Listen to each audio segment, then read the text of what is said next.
Hello, welcome to this pick a card video by me, Bella, on the topic, what does everyone love about you? Okay, I have a bunch of piles here, 5. There'll be accompanying images, and I'm gonna go through the decks and a little seed packet of flowers for each of the piles as well to help you pick.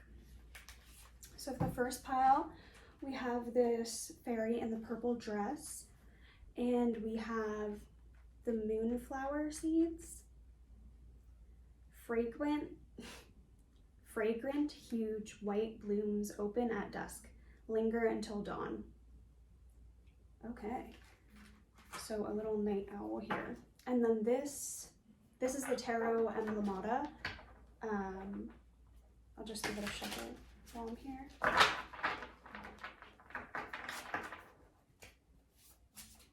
Okay, moving on, pile number 2 is this fairy in the blue outfit with the crown and the long hair, and these adorable squirrels. This is the Star Spinner Tarot. And the flower for this pile is echinacea, a stately plant with drooping purple petals and a lot of medicinal use. Okay. Perfect. Oh.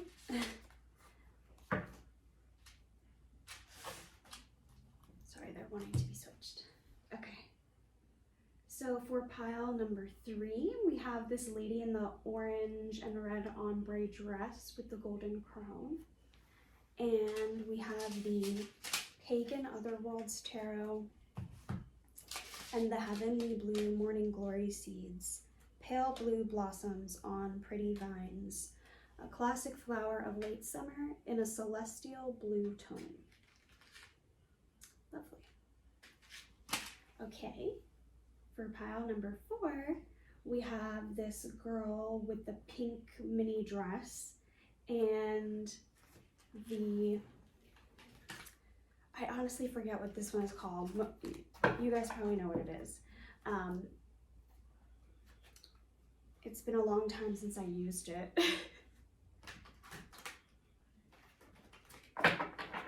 And the chamomile flowers.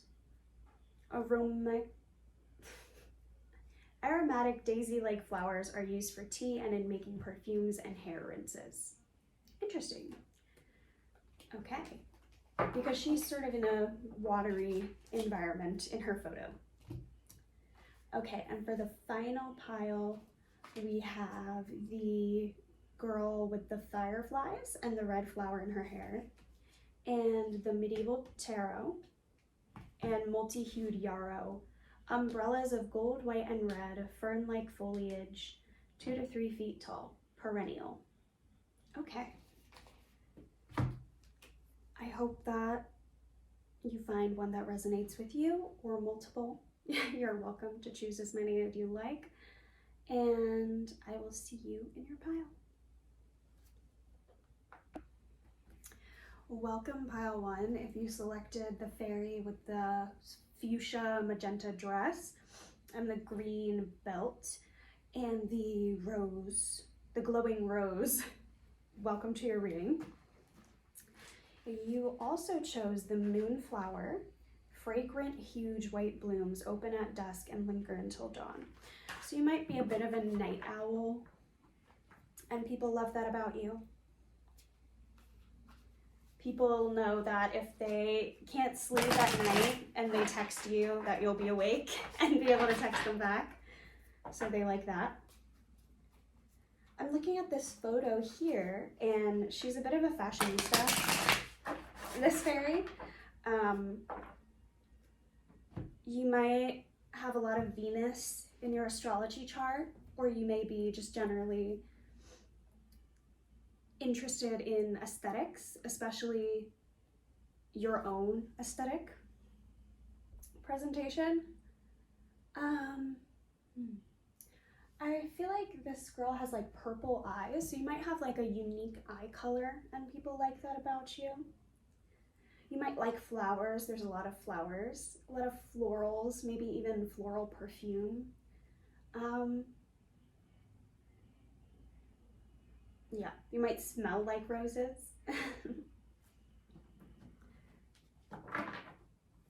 Okay, if that feels like you, stick around and we'll get into some tarot cards. This particular deck has English phrases and their Latin translation on them. So you might be interested in languages, you might speak more than one language, or be interested in studying more than one language.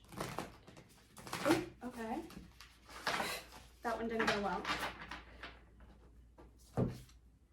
Yeah, maybe people like that you're not afraid to admit when you've gone wrong. Okay. All right, let's see this. You got the Knight of Pentacles, the Seven of Pentacles in reverse, and this card, which is unique to this deck, Caduceus. Caduceus? I don't speak Latin, sisters. Rerum sapientia custos. Wisdom is the guardian of all things. Sapientia reminds me, or I'm like, we don't really use that word, but it reminds me of like the sapiosexual like stuff. So you might be,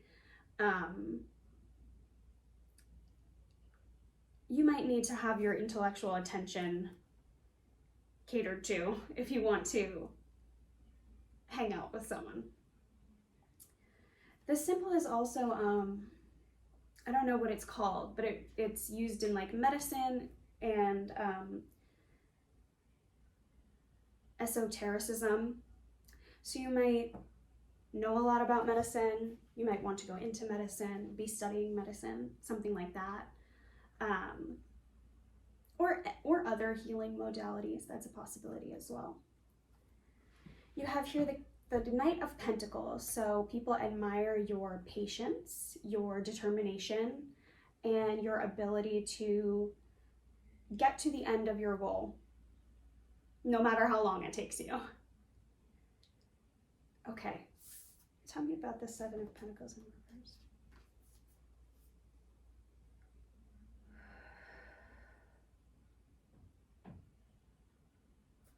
It's telling me that you don't really get too caught up in the end result of something. You're a very process-oriented person. So if you're doing work, it's because you find that labor to be meaningful to you. And your work is going to have value to you either way, whether you get the end result you're wishing for or not.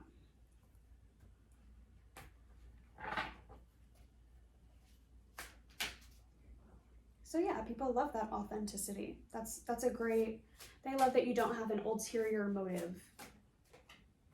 Okay, Page of Swords in reverse. You're not that nosy. You're just not that nosy. You respect people's privacy. And you respect people's right to not always tell the whole truth. I'm not saying that people should be lying left and right to the people that they care about, but just that there's any number of reasons that a person might not want to share their deep personal business with, say, a coworker or an acquaintance. And people like that about you. Okay, the Hangman in reverse. I love this Hanged Man. It says, I resolve all doubts by self-reflection.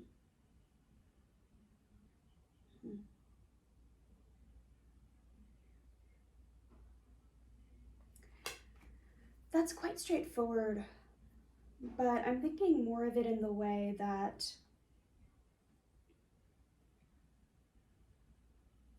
even if people are doubting you and your abilities, you don't really acknowledge that. You just sort of continue to do what you knew you were going to do. say somebody's sort of undermining you at work, and instead of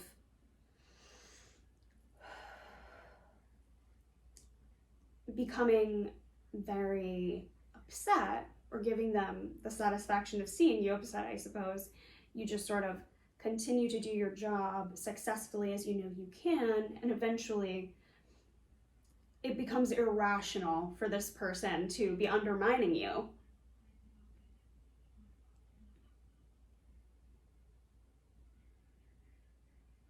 People like that. People like that you're not willing to bend over backwards for those whose opinions don't really matter to you.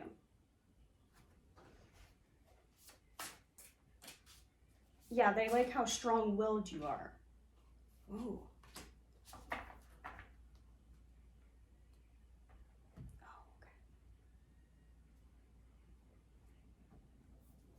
okay. We got the Four of Pentacles. Tell me about this, please. Fortuna nimi cumulata omne. It says, fortune heapeth too much upon a man. Yeah, I think this is people talking about how they like how grounded you are in your vision of success, or that you're not too seduced by the material world to a point where, like I said before, you're going to bend over backwards or go against your own inner compass. Fortune heapeth too much upon him.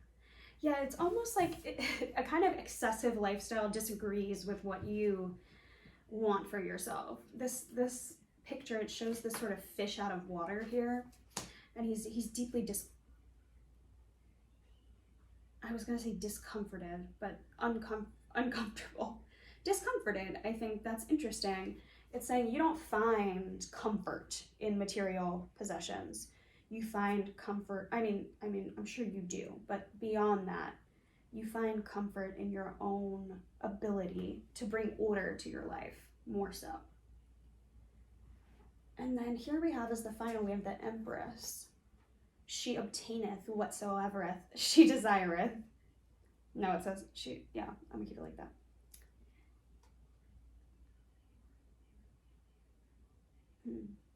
And it's an arrow flying.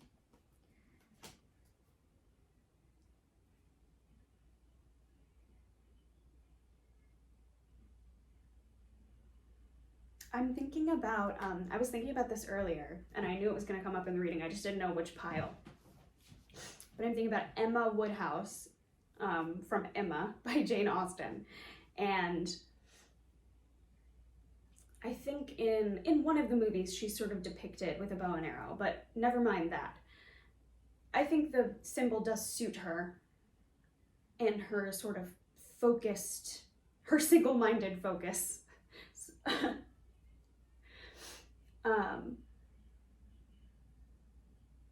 But the best Emma is obviously the one with Anya Taylor-Joy that came out in like the last 5 years, I think. She became Emma. The thing about Emma is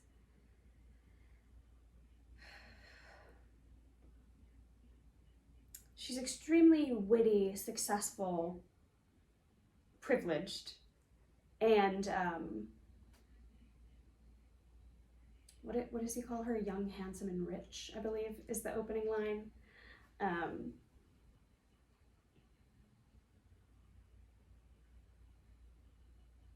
It's quite intriguing because in that story, Emma is already quite successful. She's already quite privileged.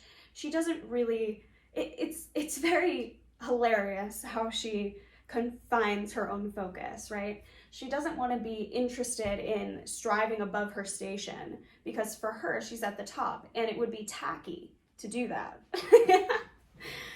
But she also doesn't want to concern herself with people who are sort of out of her purview, which are like the farmers that work the land that the gentry own. She says Robert Martin is somebody that I find I can have nothing to do with, because in her justification is he is not quite as high class as her, so he doesn't have the same concerns. However, he's financially secure enough in being a farmer that her charity or like Christian goodwill, it really has no purpose to him. Obviously, she's just quite prejudiced against him, but it's very funny. There's a lack of fear of like folly here. It's like Emma is the hero of our story, the heroine, excuse me. And yet, most of the book is about her kind of putting her foot in her mouth. It's a very healthy self-esteem here. Someone who doesn't take themselves too seriously, but takes their goals seriously, takes their values seriously, takes themselves seriously, but not too seriously. It's just right. What is that, Goldilocks? Yeah. Yeah, it's so interesting. I love a blonde Emma interpretation because she's such a Leo. Like, she's a quintessential Leo to me. Or she's funny, she's witty, she's the center of attention. But like, yeah, she often like looks dumb. Sometimes like she does something that doesn't make sense. But nonetheless, she's the leader. Like, the world orbits around her. And it stays that way. Or the world kind of just realigns at her will. I mean, the end of Emma is quite subversive in that her I mean, they're of a similar class, but Mr. Knightley has more power, owns more land, and is obviously a man, giving him much more power. And he's quite older than her, giving him more power again. But the end of Emma is him leaving his estate to come live with Emma because Emma won't leave her neurotic father.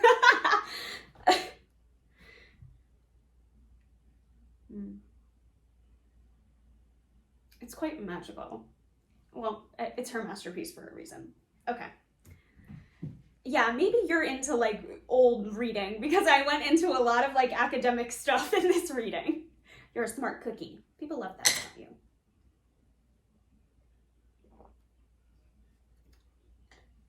Okay, my beauties. That is it for this pile. I'll be packing it up and moving on to pile number 2. So hopefully I'll see you there too. If not, please feel free to like the video and subscribe to the channel. Okay, bye. Hello, pile 2. Welcome to your reading. If you chose the fairy with the blue crown, the long black hair, and blue leggings, as well as the squirrels, and the echinacea flower, this is your reading.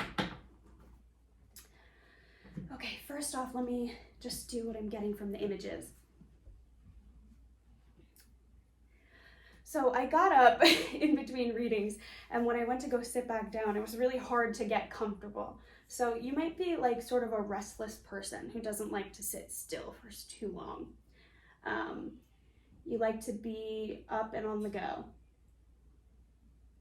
Might even be a wee bit anxious, almost like a squirrel, kind of apprehensive. She's kind of flying in apprehensively.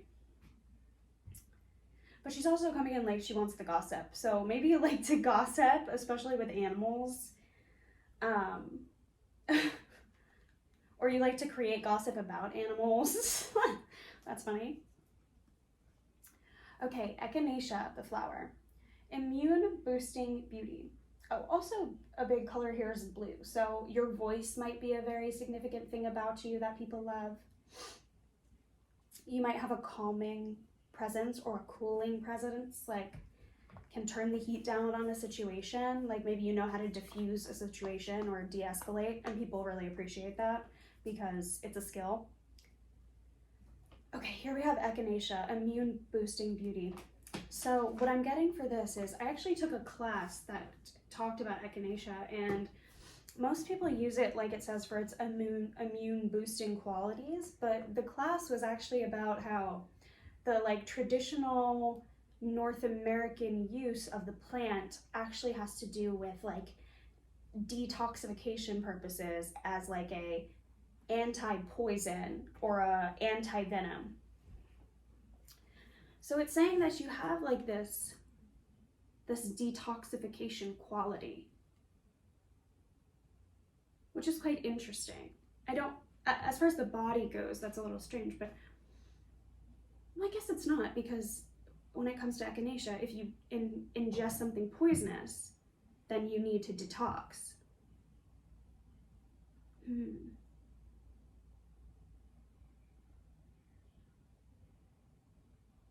Yeah, there might be a lot of sort of toxic behavior or like poisonous energy around you. And instead of like succumbing to it, you actually have developed like a resistance, not only against yourself, but like that you can use as medicine for others, which is amazing. Okay, if this sounds like you, sorry, I'm just gonna light some sage. If this sounds like you, please stay for your tarot cards. Yeah, see, I'm using my sage. So it's a cleansing smoke. It's a cleansing spirit. So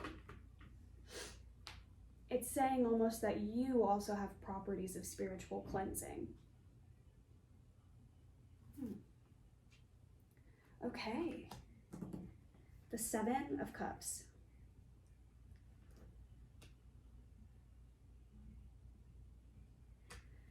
You don't have a closed mind when it comes to what's possible for you or other people. When it comes to the Seven of Cups, it's almost a point of overwhelm because you're open to so many different choices.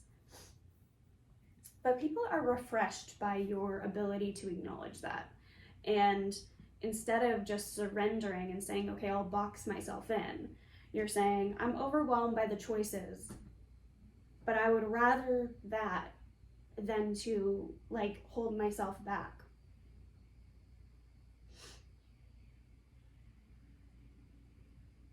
Or it's like, yeah, your indecisiveness is almost coming across as like this vulnerability.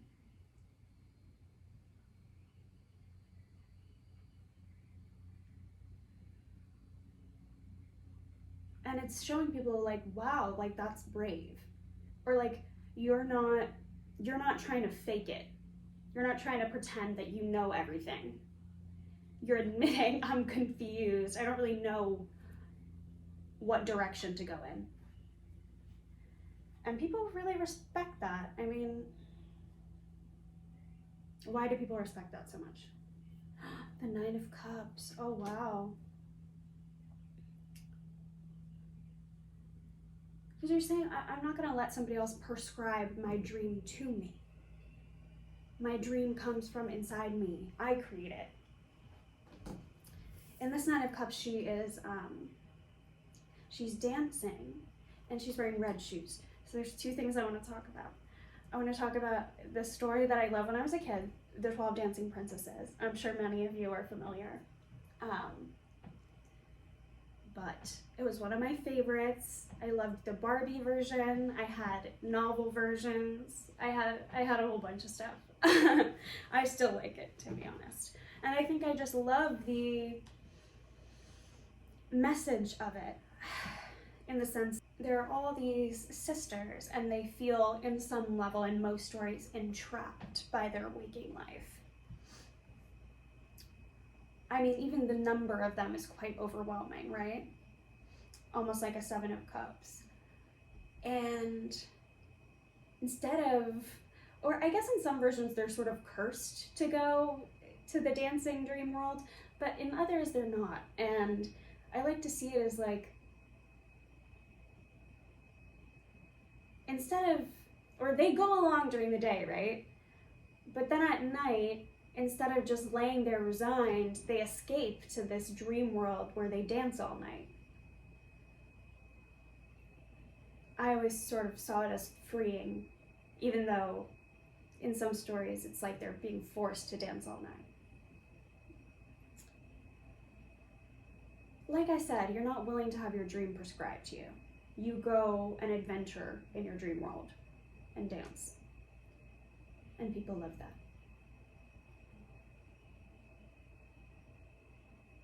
Looking at these small white flowers, I don't know, that might be significant. This is actually oregano. It's a beautiful flower. Okay. Oh, and the red shoes. So it reminds me of that other fairy tale story, The Red Shoes, where this girl is sort of impoverished and alone, and she constructs these red shoes for herself. And like with whatever materials she can. And she ends up getting like adopted by some rich person. I don't know if it's a woman or a man, but I think it's a woman, who like spoils her and buys her all of these like riches basically. But she forces her to get rid of her shoes that she made because they're not up to snuff. And eventually, I believe at the end, like the girl leaves because she would rather have her own shoes that she made, that are hers, that she loves, than have everything handed to her and be denied her own creation. Oh, yeah, this is all sort of aligning. People like that you live for yourself. You believe in yourself. It's almost like the squirrels here are talking to me. It's like you see the magic in nature and you think, I'm a part of nature, so I must have that too.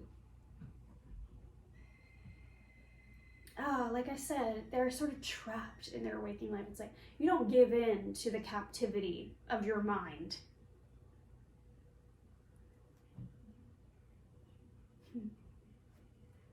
I'm gonna pull another card. Okay, 5 of Swords in reverse. You don't really want to fight. Yeah. Yeah, there's a sort of exhaustion here. It's like you kind of just want to dream and dance, and this world is just all blood and guts. Even here, it's this sort of angeled being walking around gathering up all these swords from these bones. It's like you're the one willing to face the reality of what all this conflict, all this toxicity, all this poison actually does, which is it forces us to all kill each other or kill ourselves and kill the earth and kill the truth.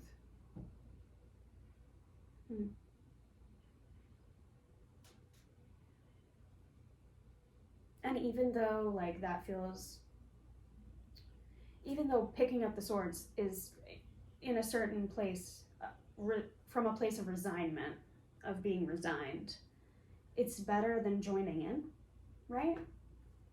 Yeah. Or that's how you feel, and people respect that and love that about you.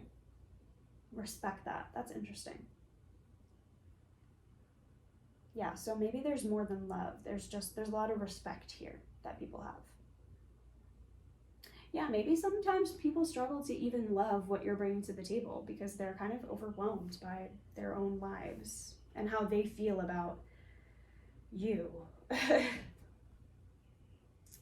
But nonetheless, there's still respect. Okay, let's get one more card. This is the Ace of Wands.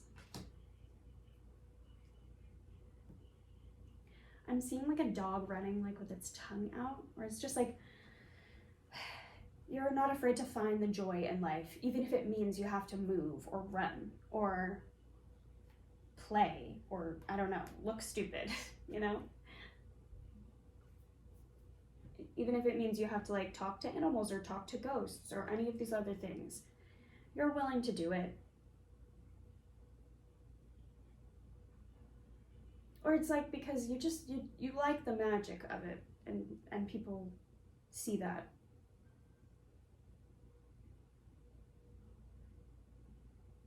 And people are sometimes, did they just like wave a magic wand and it happens? Of course not, but if you want the dream to become reality, you have to actually go and live in the dream and dream it. So the fact that you can do that, it sometimes appears like magic. And it is magic, but it's also nature. Nature magic. Maybe you're very into nature magic and people admire it.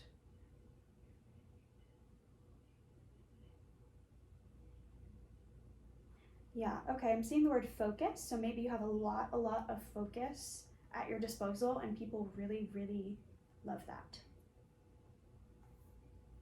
They think that you can sort of zero in on it and see the facets of all the facets of a situation. And even though there will be bad and good, you will still see that it's still a beautiful gem. Yeah, you know how to cherish things, even when times are bad, which is a gift and a skill, something you worked for. Or yeah, going to the dream, that it sounds fun, but it's work, right? Not everyone's willing to do it.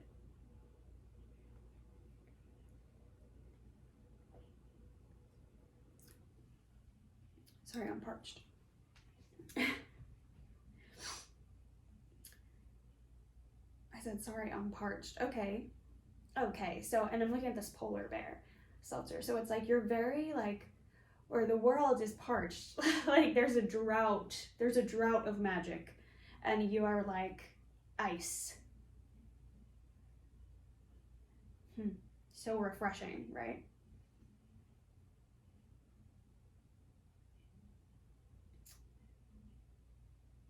I'm seeing the number 4 as well, so that could be significant. Okay, please give me a lovely final message for our pile number 2. Oh, people like when you eat. I'm seeing this squirrel like chomp into this acorn. Yeah, people like that you enjoy your food. Okay. Much love. Hopefully I'll see you in the next pile. If not, feel free to like and subscribe for more videos. Okay, thank you, pile 2. Goodbye. Hello, pile 3. Welcome to your section. If you picked this lovely fairy with the red and orange dress and the golden crown, pictured with, I believe this is Terrence from the Pixie Hollow films. I'm kind of a cinephile. You might be a little bit of a jokester. Okay, heavenly blue morning glory. Maybe you're an early riser. Classic flower of late summer in a celestial blue tone. Yeah, the word celestial is standing out to me, so maybe you like to stargaze. Maybe there's just a general celestial energy to you. Maybe your name is Celeste. Maybe you like I believe that's a Princess Celestia. That's on My Little Pony. This is the second kids show that I've talked about, which, I mean, I'm obviously a watcher, so no judgment here, but you might like kids stuff.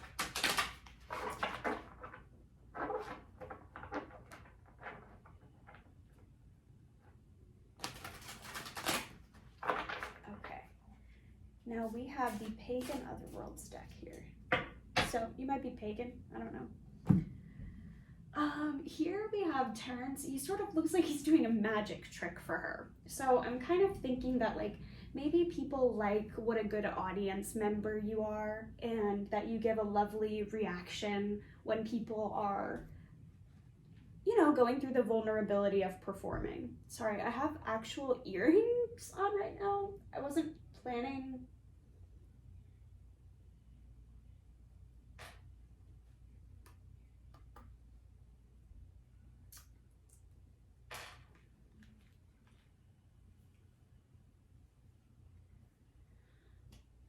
Okay, 3, 2, 1. So maybe you're a wonderful audience member. I just pulled my own earrings off, so, but they're actually golden snakes. So maybe you like snakes. Oh, maybe you're a bit of a charmer, bit of a snake charmer. 3, 2, 1.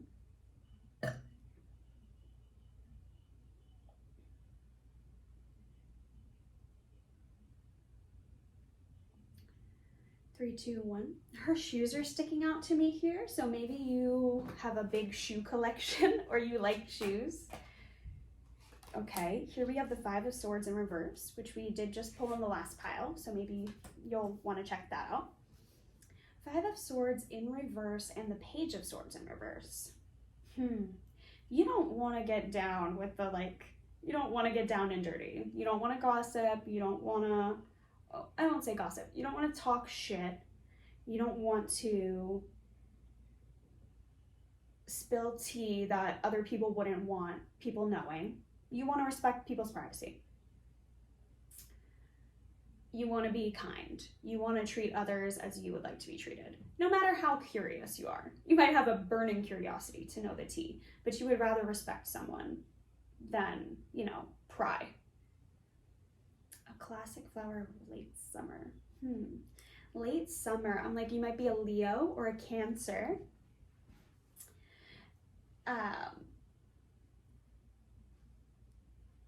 Or yeah, I kind of do see that. I feel like Terrence he's obviously trying to impress her. So maybe you find yourself in a position often where people are trying to impress you, and people love that you're very nice about it.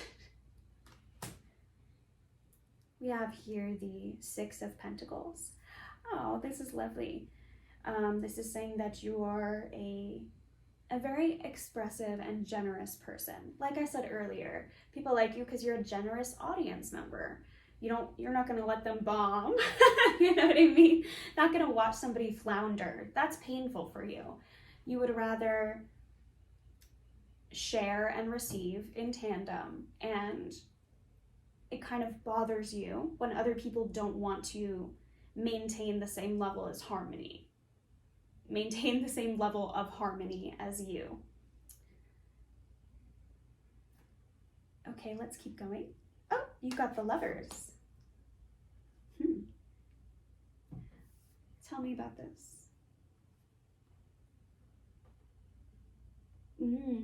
So in this Lovers, he's holding this flaming torch. I'm like, I suppose they've just been kicked out of the Garden of Eden. God evicted their asses. Jesus. God, the first landlord. Hopefully you are pagan, so you're not offended.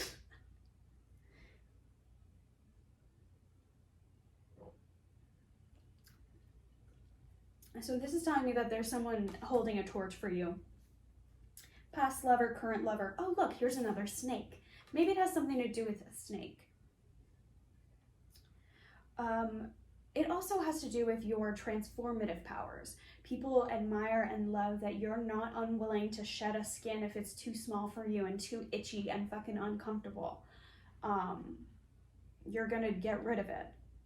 And you're gonna come out all silky smooth and shiny at the end. Like, you're a trust the process. It's quite interesting. She has her whole like stomach out here. So people might, but she also has a sort of pained expression. Or it's like I said about being a good audience member, it kind of comes from your place of respect for other people's vulnerability. Maybe because being vulnerable is hard for you. It's uncomfortable. Her vulnerability is represented by her lack of shirt, right? And she sort of has this painful expression on. So it's like, you'll do the hard thing anyway. And you admire a performer who's doing the hard thing anyway. You know it's not easy. It might come natural, it might be their passion, but everybody gets nervous. Vulnerability is always gonna hold some level of challenge. It doesn't have to be a lot, I'm just saying. Not everything can be easy. And you know that. People like that about you. Or yeah, it's like instead of being so quick to judge someone else, you think, what's hard about what they're doing? Am I doing that? No. So I have to respect that they're doing it, right? Let's get another card. The Seven of Wands in reverse. You're not overly precious. You're not overly defensive. Like, you're willing to, if you dish it out, you're willing to take it. Maybe that's why you don't really dish it out, which makes sense, because if you can treat others how you want to be treated. And that's a good philosophy, you know?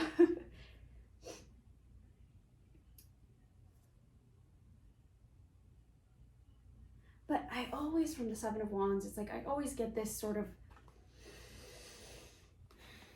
this sense of divine or magical protection, this energy of a shield. See, they're overlapping here and it looks like a runic symbol. And to me, it always comes through as, I feel like in our culture, we pretty much view being defensive as a bad thing. It's like, what the fuck? Like, if you like hurt yourself and you had to do first aid, would you like clean the wound, put some sort of ointment on it, and then just leave it? Like, no, you would wrap it and cover it so it doesn't get infected, so it doesn't become worse. And it's like, people who sort of just are completely open, no boundaries, like will let anything really happen. Like, you teach them the divinity in being self-protective or being protective over others even. As I said, as a good audience member, you're obviously feeling protective over this performer, because, or you're feeling protective over the person that's vulnerable, whether that's yourself or another person. And I don't know, that's a really strong moral feeling coming from you. Maybe that's why people are sort of drawn to you. Like, they know that you're not going to use their vulnerability against them. Oh, the Three of Swords. Yeah, you understand how painful that is. That's happened to you many times. Ooh, okay. Oh, path 3.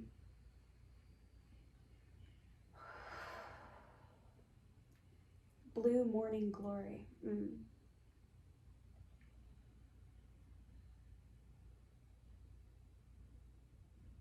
Yeah, but it's like there's something about you that's just so comforting. It's like all night we wonder if the sun is gonna come up again. And then at dawn you're sort of crawling over the clouds and we're like, oh, thank God. Like, I don't know if we could have done this any longer.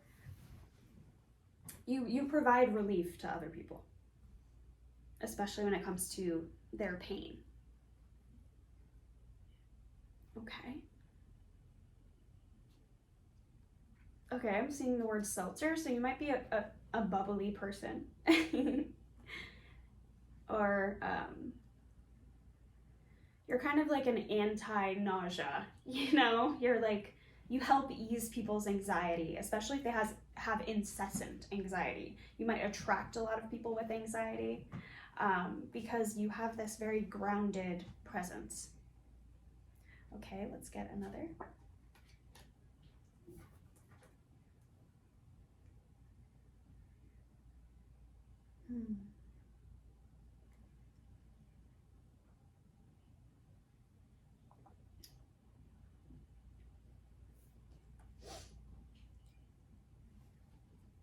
We have the Death card. And here we have a sort of skeletal death with these arrow wings, which I love, and a scythe.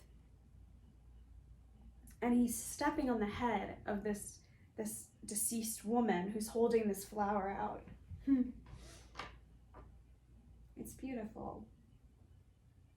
Or it's like, you will let an ending happen. You will let the transformation happen. But you will do it gracefully. You'll bow out, but you'll give a flower on the way out, you know? Maybe you like that. You like to...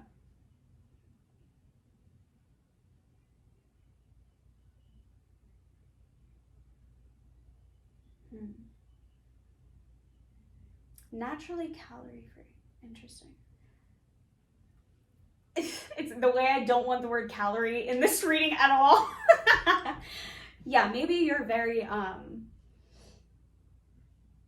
you like to encourage healthy eating and food philosophies in other people. Or maybe you help people develop healthier, intuitive eating strategies. Or you like to feed others, something like that.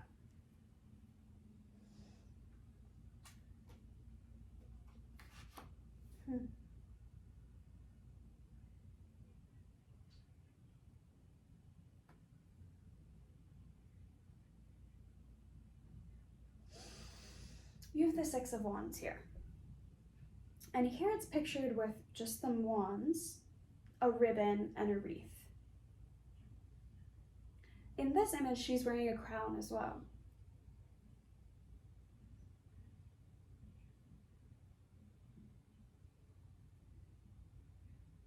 Or yeah, it's like, because you're so, we have the Lovers and the Death card here, like, these are really big energies. And it's sort of like, because of your willingness to deal with these energies.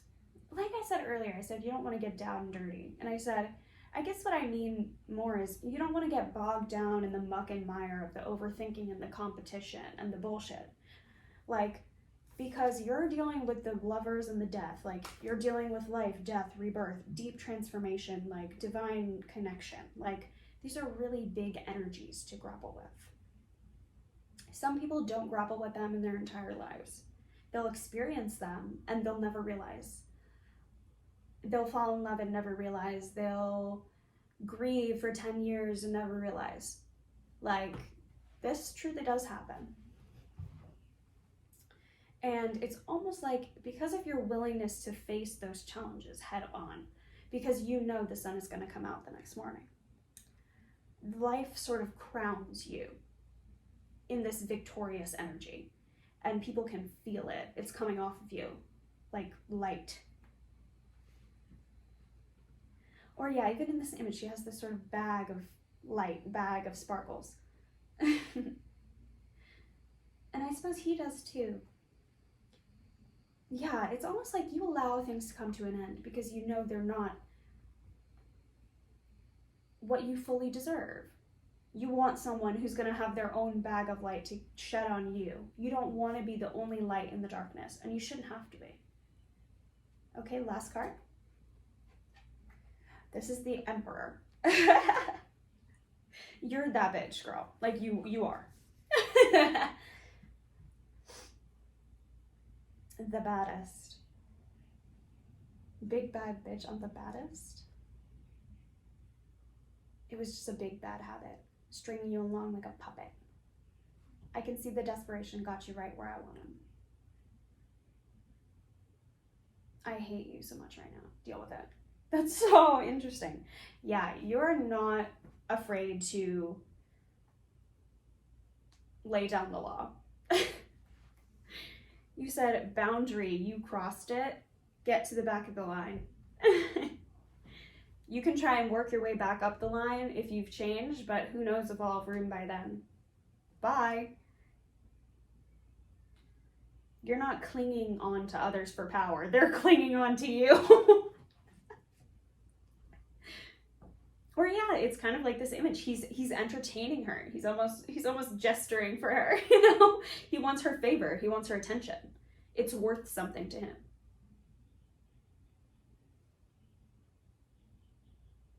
And it's about Aries. It's about the energy of Aries. It's about going. Keep going. You keep going. You do not stop.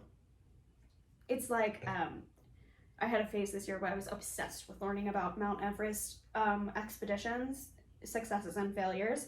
And something that everyone basically says when you like read or watch the videos is that they're like, once you get on the mountain or once you get to a certain camp on the mountain,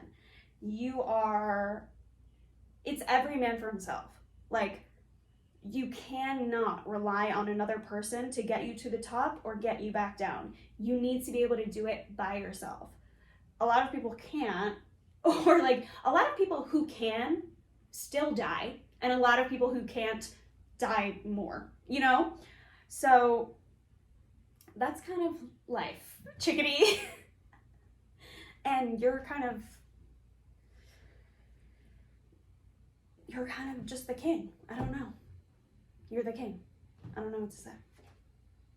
Six of Swords. And it's because you're not afraid to let go. You don't need to cling on. Maybe like Star Wars. Sorry, Star Trek. Don't come for me. Don't come for me. I'm not, old. Okay, that's my final joke of the reading. Much love to you, pile 3. Yeah, the universe has love for you, so do I. Hopefully I'll see you in the next pile, the next video.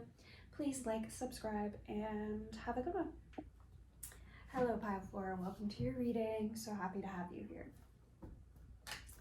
While I was refilling my drink before filming this pile, I was hearing the words, "This person is so smart. I love being around them." So people think you're very, very smart. Then I also saw this, that I made this when I was like a little kid. And it says, "Witches and their black cats roaming the skies. They boil their potions in green bubbling pots." So you might be a bit of a witchy girl. Here we also have chamomile. This is the flower you chose. Aromatic daisy-like flowers are used for tea in making perfumes and hair rinses. It's so interesting they talk about hair rinces. Maybe you have a sort of cleansing energy. Also, oh, okay. Some stuff popped out. We'll get to that soon. Also, what was I gonna say? I'm seeing that there's sort of a reflection of this flower in the water. So maybe you have a very self-reflective nature. She's pictured here with a fish, so you might be a water sign, even a Pisces, who are very self-reflective by nature. I am one. As well as the chamomile flower is good for calming the body, anti-anxiety, anti-stress. It is, I can't quite remember the number, but it was something like 1 million cups of chamomile tea are drank every day on planet Earth. And it's just like, it's obvious that this is such a ally of ours, something that we have been consuming, cultivating, living with for so long.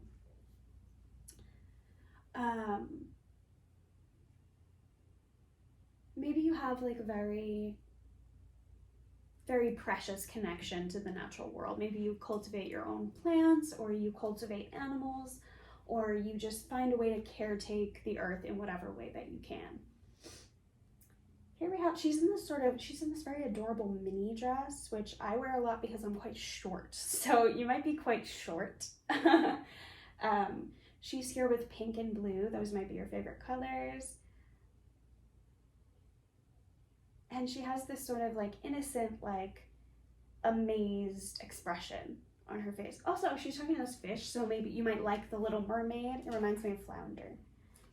Okay, Judgment and the 9 of Swords. Ooh. Yeah, you are not afraid to cut the cord. You are not afraid to pass judgment on another. Or I guess that I said witches and their black cats. I'm like, not that it's a projection of the witch wound, but like, as a witch, like people judge us and like want to get rid of us, you know, like they want to get rid of us. The Hanged Woman.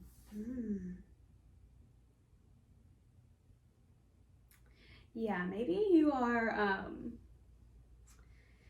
it's interesting because this deck does the Hanged Woman. It's traditionally the Hanged Man. Maybe you're not afraid to sort of call out a misogynistic situation when you're in it or you're seeing it. You're not afraid to intervene.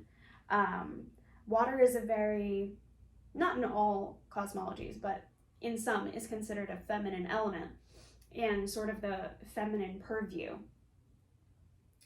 So you're not afraid to pass judgment as a woman on someone else, whether it be a woman or a man. I'm seeing also this sort of critique of like you sort of wanting to encourage other women to get out of the binds of the patriarchy. This is interesting. People like that about you. Okay, let's keep going. Not even, or people might not always like that about you, but it's always helpful to them. We don't always have the best reaction, like when we hear the truth, but ultimately it's for the best.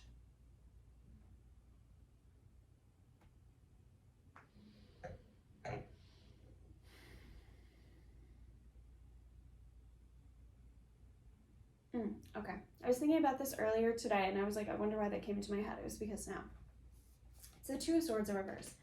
And what I was thinking about is actually it's a scene in the Avengers movie where Captain America and Iron Man are fighting.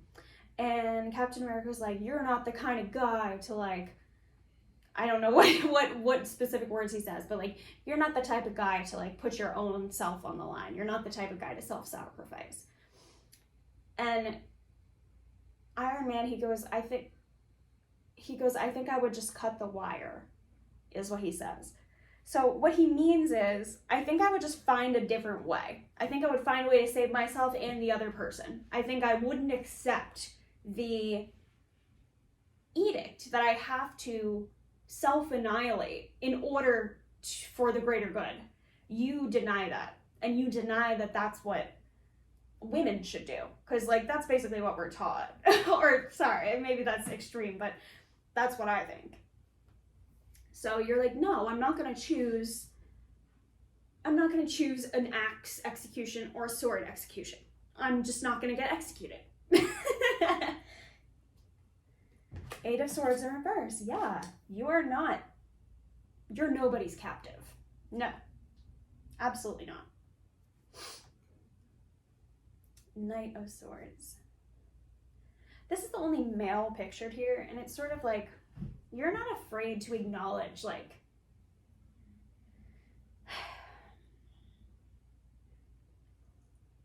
how do I say this without coming across strange or bitter, but like, a lot of men have violent intentions, period. And you're not afraid to acknowledge that.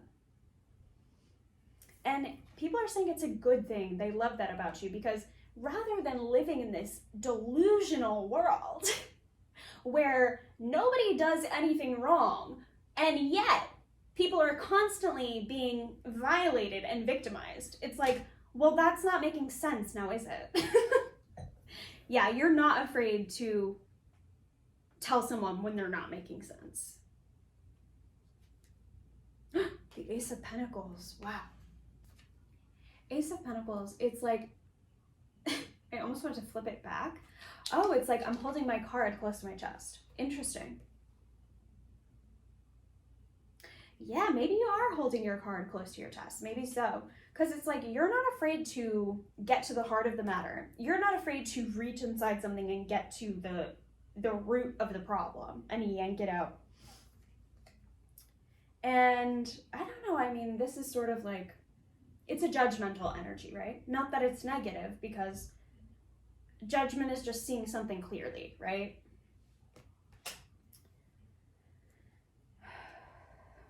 It's saying that Ace of Pentacles, like, you know your big opportunity is coming. You know that your stability is in your future, but you are keeping things sort of close to your vest.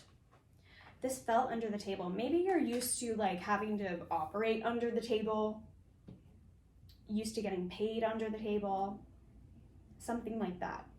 Let's keep going. The Wheel of Fortune. Ooh, fortune be fickle now. Eight of Wands. And the Knight of Wands. Okay, this is a different energy. This is a different energy.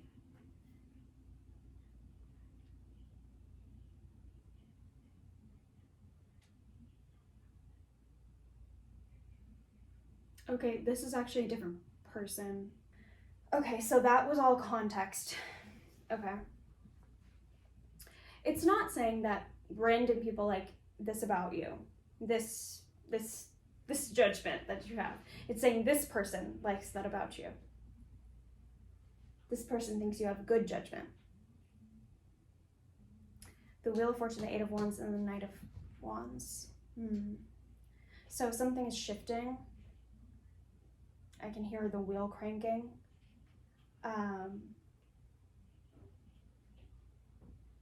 By sunrise. Interesting. Hello, I had a significant interruption and I took down my hair. Okay, back to the matter at hand. So I'm describing a sort of person who experiences the hardships of patriarchy, essentially. And then I am also delivering a message about an incoming individual. Sorry, my cat is now here and he's crazy. Okay, so there's like a fish in a bubble here. I guess I'm the fish and I'm telling you, like, this is happening. So we have the Wheel of Fortune, which is, I said I could hear the wheel cranking. So things are changing. Then we have the Eight of Wands. So there's some sort of alignment toward authentic communication happening. Then we have the Knight of Wands. So this is to me the origin of the wands. So the person communicating, the Knight of Wands. Then we have the Three of Pentacles, the Two of Wands, and the Lovers. So essentially this, there's a palm tree on here, interesting. And flamingos, very cute. So the Three of Pentacles is this person wants to work together to, Two of Wands, get out of the current situation. I think for both of you, to be honest. I think you both are looking to make a run for it. And then the Lovers and the palm tree. So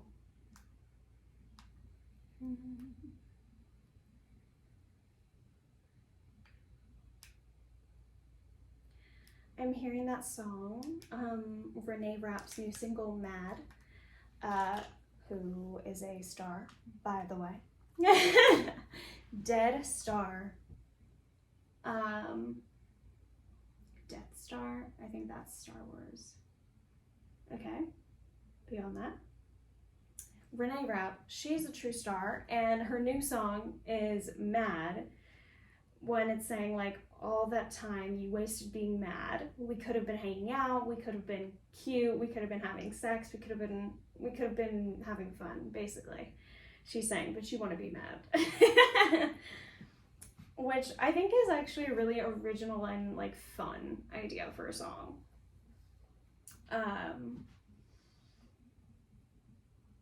Yeah, maybe this person feels like you're mad at them.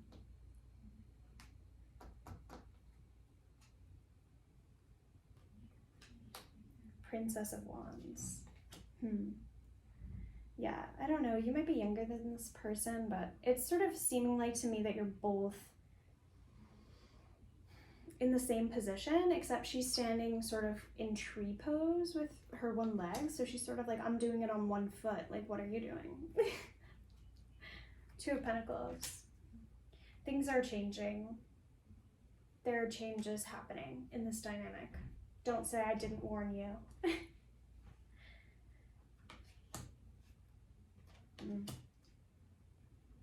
Four of Pentacles and the Six of Cups. Maybe in the past, both of you are in a position where you weren't ready to give up what you had in order to pursue something. But now, Ace of Swords, the High Priestess. Okay, the truth is coming in hot. You're fully aware of it.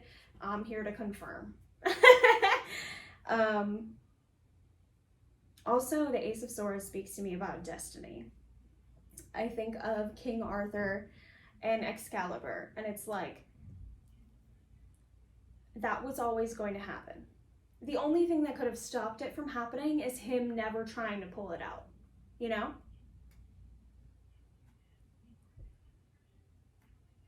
Cheers. Okay. The Ace of Wands. I wish you luck, my love. This pile was a wee bit shorter, so I encourage you to pick another pile. This ended up being more of a prophecy, this one, than a what do people love about you. Although this person loves your prophetic nature. I'll put it that way. Okay, my loves. Hopefully I'll see you in another pile. If not, please like, comment, subscribe. It helps me. Oh, one more card. The Fool. Aww. Okay, new beginnings on the way. Love you. Pile 5, my final pile. How are you? Welcome to your reading. If you picked the girl with the red poppy flower and the fireflies, as well as the multi-hued yarrow, you're in the right place. There's a picture on here, umbrellas of gold, white, and red. So umbrella I see as a sort of shielding energy. So perhaps you have a sort of shielding energy that people are really drawn to. Also, we have these, I don't know what these are, hedgehogs, sort of animals.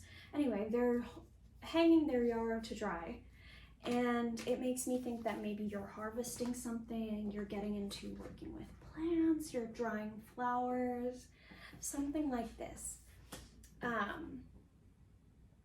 You're doing more crafts involving natural materials. And people like that, people admire it, they think it looks good, they think you're doing a good job, you should continue to do it. Actually, now that I'm saying it, people think it could be profitable for you, so maybe look into that. Okay, here we have this little lady. She's in her lavender two-piece with these fireflies. Yeah, I would wear this outfit, period. I wish I could wear this outfit. These fireflies are quite cute, but they're also telling her something. Also, it reminds me of the firefly from the Princess and the Frog. I don't really remember his purpose, but I think he died, right? So sad. So this card, the Eight of Cups, which represents emotional endings and walking away. However, in the center of this card is this sort of knight figure and this princess kissing. And the Eight of Cups energy is kind of talking to me about like courtly love and that tradition of romance. So I'll expound for a couple minutes, couple seconds. We won't go minutes. But basically, in the courtly love tradition,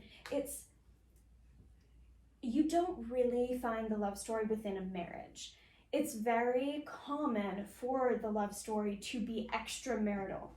It's a commentary on what marriage was at the time, which is a business transaction, usually between an older man who can, you know, pay for and own a woman, and a younger woman who's sort of ready to be sold. We'll put it that way. People want to dress it up different. That's what it is. Anyway, so the love stories at the time really centered around these young women who were sent to sort of different homes to be married to these older men. And in her captivity, basically, she would sort of develop a attachment or a crush on a chivalric knight figure who is suited to her because they're of a similar age. And we find that there's a lot of love stories about sneaking around and star-crossed love and all these sort of things. So it's talking to me about that. What else is here? The Ten of Cups. Okay. Wow. Seven of Swords. This is interesting.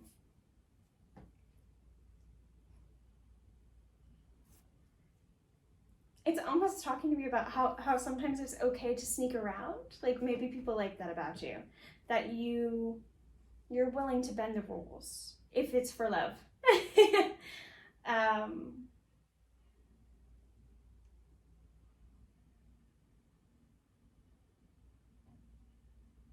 Or it's like it's in your nature to cultivate a garden that will grow. You don't want to commit to a dead end. Ten of Cups. You would like ultimate emotional fulfillment. Seven of Swords. You're not afraid to sneak around to get it. Okay, let's keep talking. Knight of Coins. Ace of Swords. The Moon. And the Knight of Swords. Knight of Coins is walking away. The Knight of Swords is moving towards you.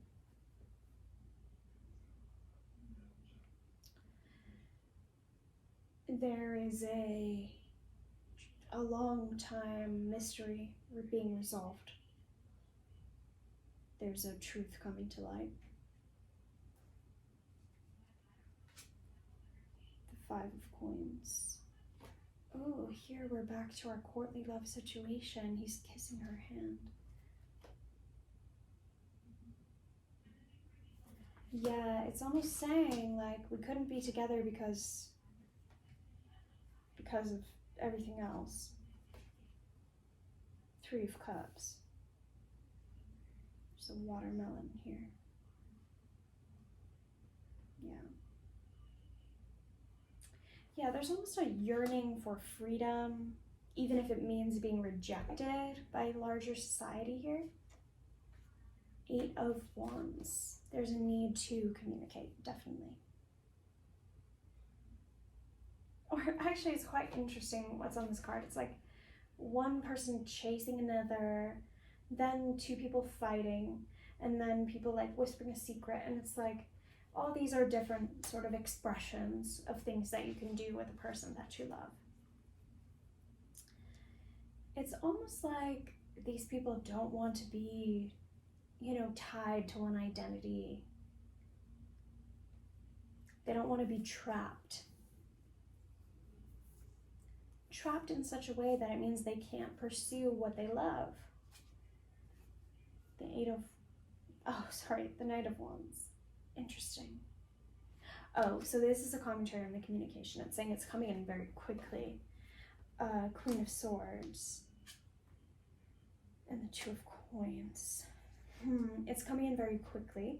It's going to cause a sort of anxious moment, and you'll have to think intellectually, or you will default to thinking intellectually. And then here in this 2 of Coins, it's a beautiful rendition because it has this woman sort of looking in the mirror. And it's true, it's such a commentary on asking ourselves, what can we accept?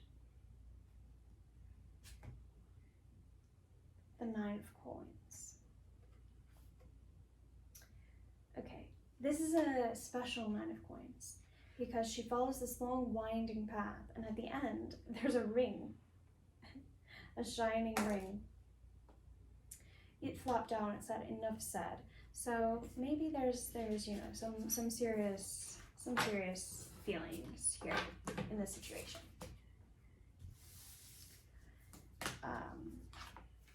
Let's talk more about that.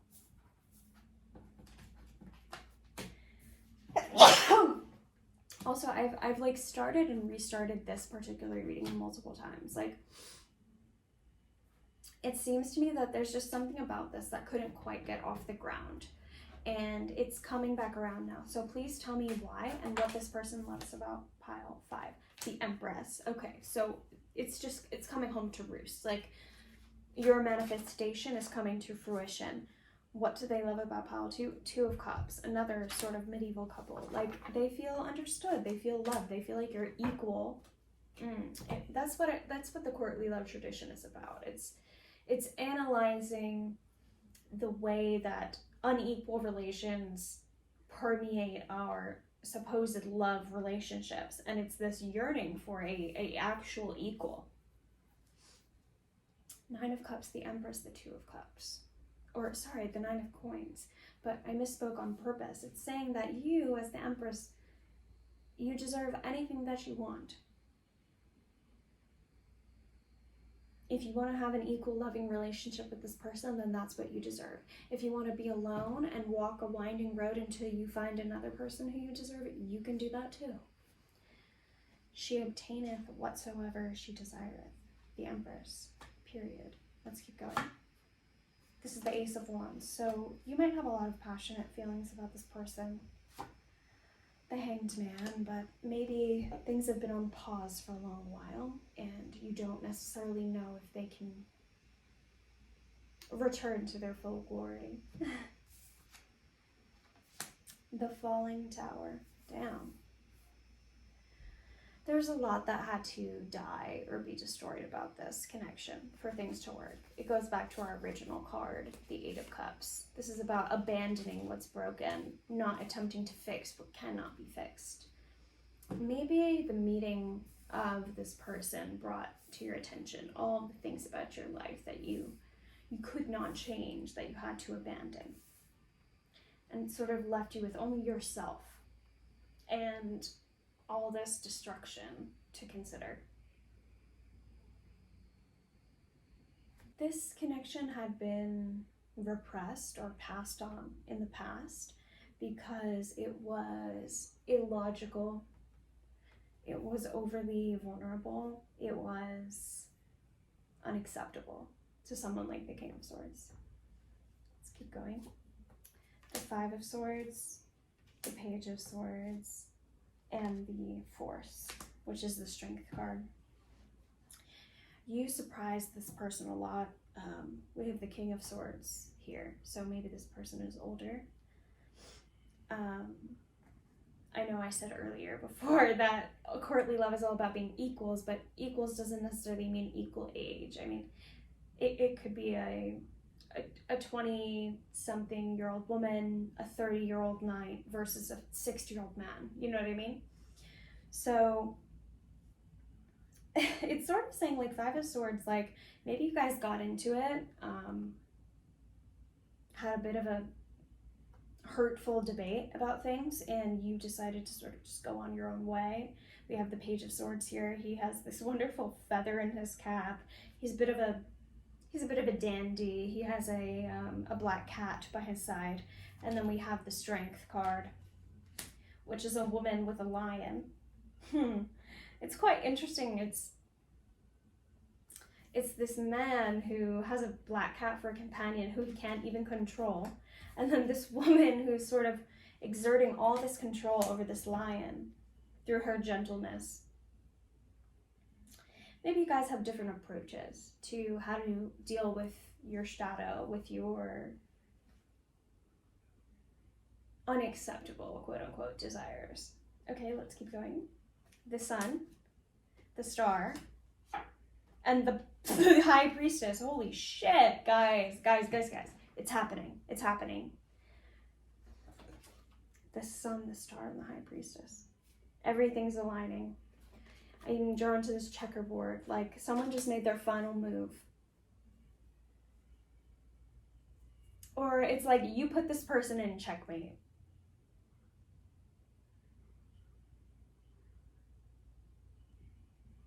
They have to surrender. They cannot win. And you know what?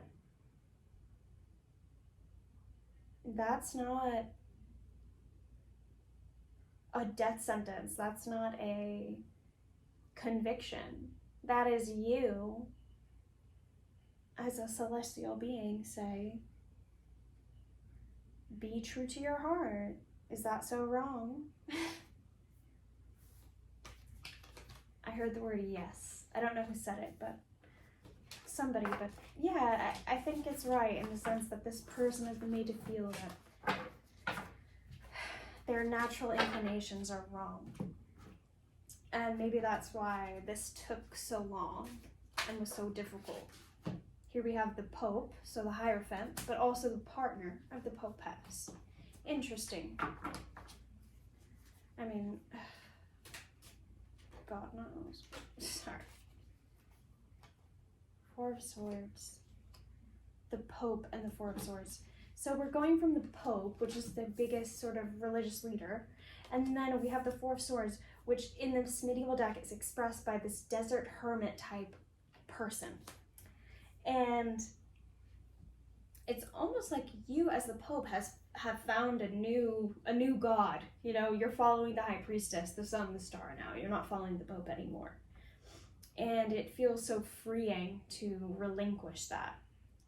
And it's not unreligious. It's quite medieval to be depicting this hermit character in the Four of Swords who lives an ascetic lifestyle in the pursuit of faith. This is so funny. Then we have the Fool, and instead of a dog, there's this tiny wee lion who's like biting onto him. It's so funny. It's almost like, I don't know. It's just you and your animal companion, and you're abandoning. You're abandoning the Pope, you're abandoning the processes, the Hierophant, the oppressive world at large. And you are pursuing the Knight of Cups, which is your dream come true. But also it's this woman with wings. It appears as victory to me. She's holding a wreath, so maybe it is victory. She's singing the trumpet of victory.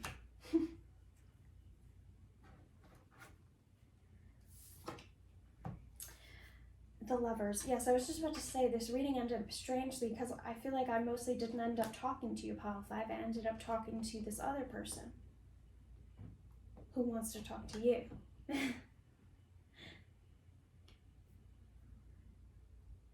There might be a clown, but give him a chance. That's what I'm seeing from the Fool. The Lovers. I do like this expression of the Lovers. It's a handshake. It's almost like saying, like, this is an agreement, which is what courtly love is about, right? It's about having 2 consenting parties. Even if it's extramarital, even if it's immoral, at least the 2 people involved are consenting. Also, I guess it's asking, like, if the 2 people involved are consenting, how could it be wrong, right? The wrongness just comes from the judgment that other people are passing. It doesn't come from the 2 of you. Okay, can I get a message for what's lovable about my pile 5? The Emperor. You are in control of your destiny. 10 of Coins. You're destined for success. 6 of Wands. You always come out on top. And the Page of Cups is because you listen to your heart, your inner child, the voice in your dreams. Okay, I know this one was a little strange, but I hope it was okay, pile 5. Please come back soon. Like, subscribe, and comment under the video. And please have a wonderful night.